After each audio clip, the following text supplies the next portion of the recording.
Assalamualaikum warahmatullahi wabarakatuh. Am Swastiastu, Namo Buddhaya. Salam sejahtera bagi kita semua. Semoga kita semua dalam keadaan sehat walafiat. Pada kesempatan kali ini, saya Dwi Nur Alisa, mahasiswa Universitas Jenderal Sudirman, Fakultas Ilmu Sosial dan Ilmu Politik, jurusan Administrasi Publik. Di sini saya akan membahas secara singkat terkait metode pengambilan keputusan berdasarkan intuitif. Pengambilan keputusan intuitif merupakan pengambilan keputusan yang didasarkan pada intuisi atau perasaan dan naluri yang dihasilkan dari serangkaian proses pengalaman. Pengambilan keputusan intuitif lebih bersifat subjektif, yaitu mudah terkena sugesti, pengaruh luar, dan faktor kejiwaan lainnya. Pengambilan keputusan intuitif merupakan sebuah proses tanpa sadar yang diciptakan dari pengalaman yang diperoleh. Pengambilan keputusan intuitif ini terjadi di luar pikiran sadar. Pengambilan keputusan intuisi juga dapat didefinisikan intuisi sebagai perasaan untuk mengenali sesuatu dengan tanpa penjelasan. Tetapi intuisi bukanlah sesuatu yang klinik atau mistis, atau sebuah produk pengambilan keputusan yang magis dan mengandalkan indera keenam. Pengambilan keputusan intuitif ini dianggap sebagai cara yang paling tidak rasional dalam pengambilan keputusan, karena pengambilan keputusan tanpa gangguan pemikiran rasional atau pemikiran logis. Pengambilan keputusan intuitif adalah pengambilan keputusan yang didasarkan atas perasaan, yaitu feeling. Saat ini, para ahli berpendapat bahwa penggunaan intuisi untuk mengambil keputusan tidak selamanya tak rasional atau tak efektif. Berdasarkan penjelasan sebelumnya, maka intuisi dibentuk dari proses yang panjang, otomatis tidak menggunakan pikiran sadar, dan tidak dapat dijelaskan asal-usulnya. Intuisi dikembangkan dari pengetahuan yang telah lama diperoleh dan diakumulasikan di dalam memori. Dalam Wail, Kakak Benz menyatakan bahwa intuisi merupakan metode yang sah dalam pengambilan keputusan. Selanjutnya, Kakak Benz juga berpendapat bahwa pengambilan keputusan dengan intuisi digunakan dalam situasi ambigu, tidak stabil, atau pada waktu terdapat informasi yang berlebihan. Hal-hal yang terkandung dalam pengertian pengambilan keputusan intuitif terdapat 5 poin. Yang pertama, keputusan berdasarkan pengalaman.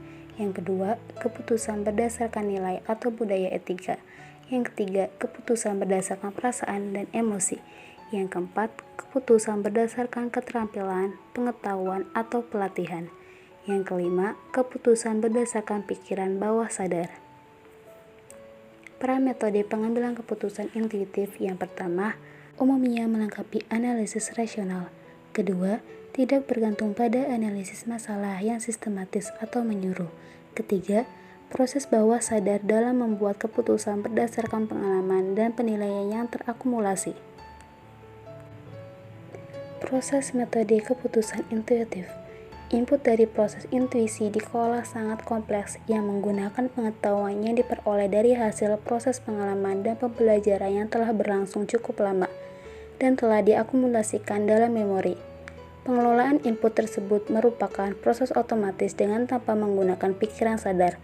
Proses otomatis tersebut kecenderungan untuk memutuskan dengan cepat tanpa banyak pertimbangan atau pengumpulan informasi.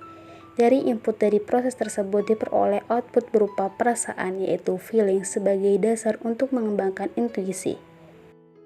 Proses metode pengambilan keputusan intuitif ini terdapat 4 hal. Yang pertama, firasat holistik, yaitu penilaian yang didasarkan pada integrasi bawah sadar informasi yang disimpan dari memori. Yang kedua, pengalaman otomatis, yaitu pilihan berdasarkan situasi yang akrab dan aplikasi sebagai bawah sadar dari informasi yang dipelajari sebelum terkait dengan situasi ini. Yang ketiga, keahlian, yaitu terdapat 2 hal, explicit dan tacit knowledge. Yang keempat, perasaan, yaitu mudah terkena sugesti, pengaruh luar, profesi dan situasi kondisi seseorang. Hal-hal yang memicu pengambilan keputusan secara intuitif, menurut Robbins, tahun 1996 menyatakan terdapat 8 kondisi yang memungkinkan orang menggunakan pengambilan keputusan intuitif, antara lain apabila Yang pertama, ada ketidakpastian dalam tingkat yang tinggi. Kedua, hanya sedikit presiden untuk diikuti, yaitu keterbatasan atau ketidaklengkapan bukti. Ketiga, variabel-variabel yang terkait kurang dapat diramalkan atau diprediksikan secara ilmiah atau rasional. Keempat, terbatasnya fakta. 5.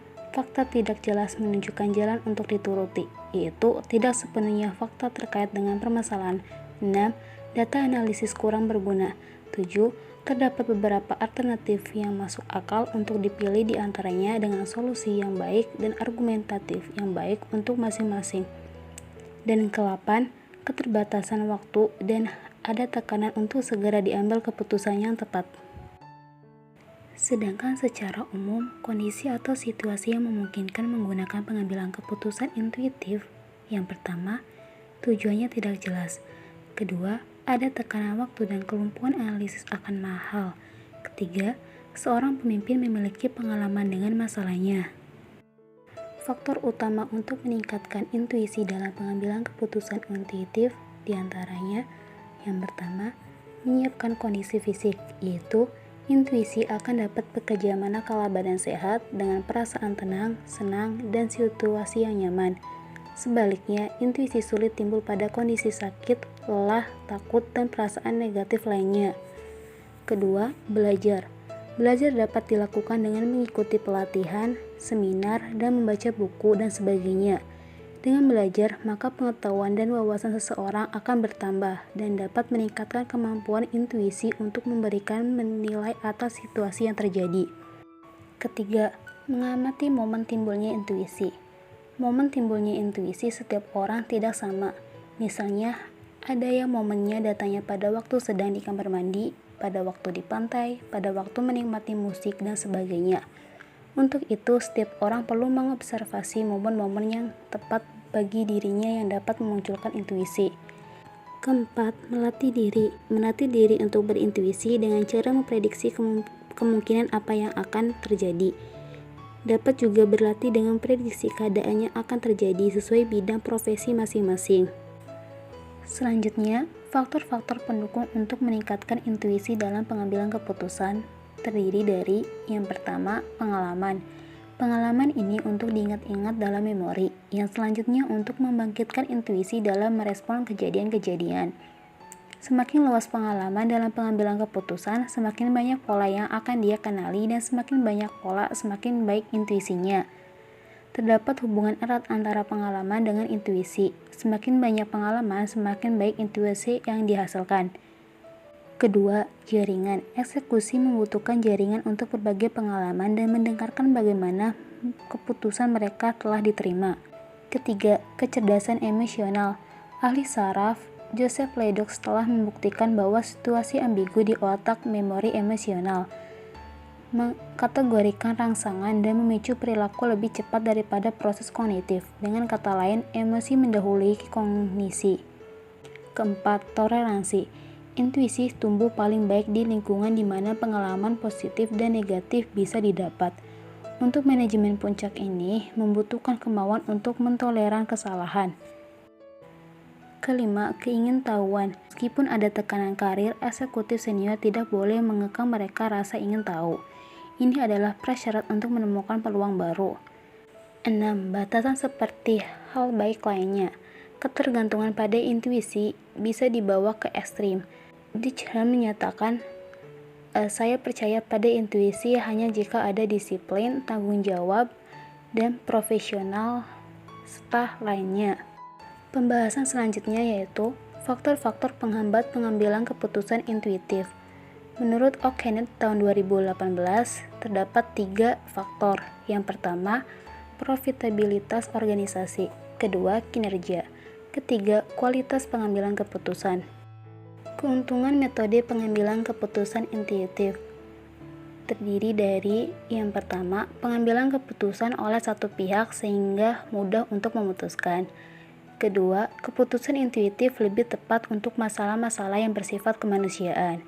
Ketiga, waktu yang digunakan untuk pengambilan keputusan relatif lebih pendek atau singkat. Keempat, untuk masalah yang pengaruhnya terbatas, pengambilan keputusan akan memberikan kepuasan pada umumnya.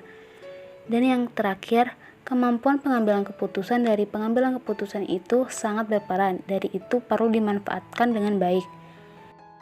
Sedangkan kelemahan metode pengambilan keputusan intuitif terdiri dari 3. Yang pertama, keputusan yang dihasilkan relatif kurang baik.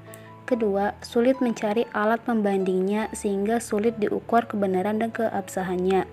Ketiga, dasar-dasar lain dalam pengambilan keputusan seringkali diabaikan. Jadi, dapat disimpulkan bahwa pengambilan keputusan intuitif di dalam organisasi penting untuk menghadapi kondisi organisasi yang semakin sulit bertahan dalam tercapainya tujuan yang semakin berkompetitif. Dalam resiko perkembangan zaman dan ketidakpastian lingkungan maupun masalah individu, sehingga organisasi terutama pemimpin modern sekarang ini dituntut mampu menghadapi lingkungan yang kompleks, sehingga dibutuhkan pemikiran kreatif dan inovatif yang diperoleh dari pemikiran intuisi. Sekian penjelasan dari saya mengenai metode pengambilan keputusan berdasarkan intuitif. Saya harap semoga materi yang saya sampaikan dapat bermanfaat bagi kita semua. Dan saya bermohon maaf jika ada kekurangan. Terima kasih atas perhatiannya. Wassalamualaikum warahmatullahi wabarakatuh.